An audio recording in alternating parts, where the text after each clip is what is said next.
Parmi les images qui vous ont été projetées, il y en a une qui est particulièrement atroce, qui vient du Kivu. Une femme a été assassinée, sa fille aînée a été tuée, mais on a laissé vivant le garçon, un petit garçon, qu'on a déposé sur le ventre de sa mère morte.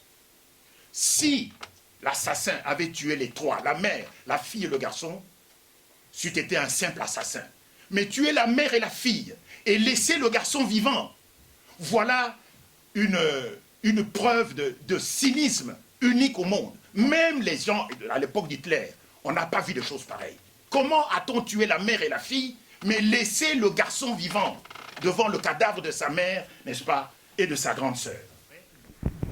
Le conflit armé le plus sanglant, le plus long, mais aussi le plus sauvage, depuis la fin de la Deuxième Guerre mondiale, la Première Guerre mondiale africaine se déroule au Congo. En ce moment, sans susciter de condamnation, sans rencontrer l'écho qu'elle mériterait en France, en Angleterre, aux États-Unis, en Italie, en Belgique et même au Congo.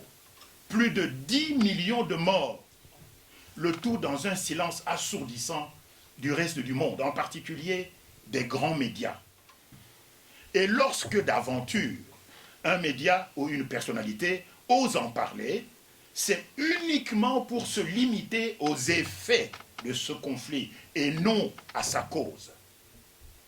C'est notamment le cas de Dr Denis Mukwege, prix Sakharov et prix Nobel de la paix.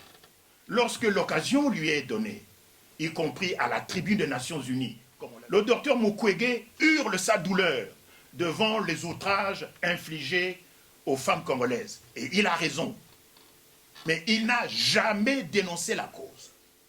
Lisez et relisez le rapport Mapping.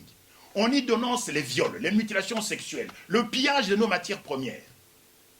Mais le rapport rédigé par un panel d'experts des Nations Unies ne dénonce pas la cause.